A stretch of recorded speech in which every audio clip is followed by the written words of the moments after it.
Hello traders. Nifty आ bank Nifty रे 15 अप्रैल को trade करने कौन कौन लेवल्स हो चलते आम देखा। चलते प्रथम देखा निफ्टी।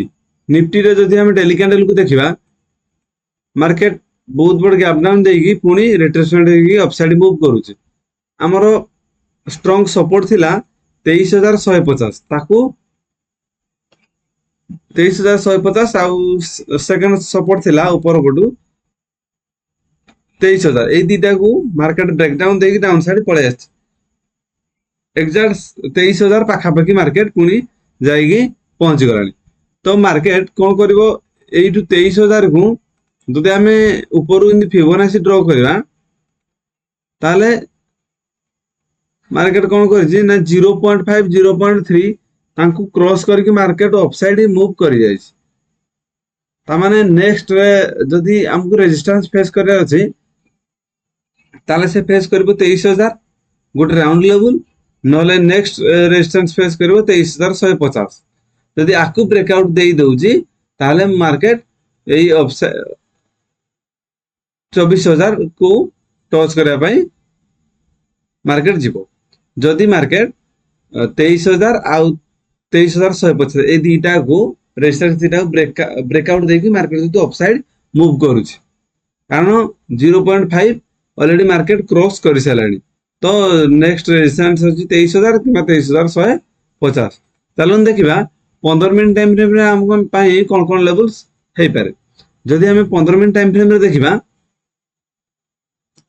ताले मार्केट ऊपर गोटे ट्रेन लाइन हमें ड्रॉ करले ऊपर एमती गोटे ट्रेन लाइन आसी एठू एमती ट्रेन लाइन आसी मार्केट एक्जेक्ट से ट्रेन लाइन को टच करके मार्केट रेजिस्टेंस फेस करके मार्केट रही जाइए। तो ये गोटे ट्रायंगल पैटर्न फॉर्मेशन हो जाए जगह ट्रायंगल हो जाए किंतु ऑफसाइड रे हम देखिले मार्केट बहुत तरह से ट्रायंगल को टच कर सारे। तो मार्केट आकु ये जो ऊपर आस ट्रेन लाइन को ब्रेकआउट देवाई आपको बेस समय लगे ब्रेकआउट देगी मार्केट ऑफसाइड मूव कर मार्केट ब्रेकआउट देगी 23,000 कि 23,150 यही दीटा को मार्केट टच करने ट्राए कर।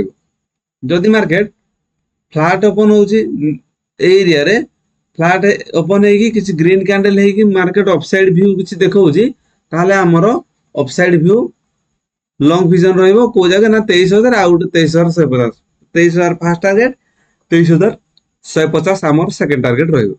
जदि market directly gap up open होची एरिया रे जदि 23,000 पाखापाखि ओपन हो 23,000 को टच कर रेड कैंडल फॉर्मेशन हो व्यू डाउन साइड रहिबो। जदि मार्केट 23,000 रु 23,150 भीतर ओपन हो 23,150 को जदि किसी सेडा को रेजिस्टेंस फेस करके डाउन साइड व्यू जदि किसी फॉर्मेशन हो हम डाउन साइड आसबा। जदि अपसाइड लोन स्टडी जाउची मार्केट ताले हम ताको इग्नोर करबा। जदि market directly gap down open होची जोड़ा कि 22,700 तले जदि एई तले डायरेक्टली गैप डाउन ओपन होची ताले मार्केट रो व्यू हमको नेगेटिव नर कियाला को हमें इग्नोर करबा पई बेटर हो। जदि market directly gap down open होची 22,700 तले कारण जदि मार्केट डाउन साइड आसबार अछि ताहले 150 आउ 23,000 एई दीटा भीतर जो रेजिस्टेंस फेस करी डाउन साइड आसले से डाउन पई भलो होबो। किंतु डायरेक्ट गैप डाउन ओपन है कि डाउन साइड आछि इग्नोर करबा किबा गैप अप बहुत ओपन है कि अपसाइड जाय ताकू भी हमें इग्नोर करबा।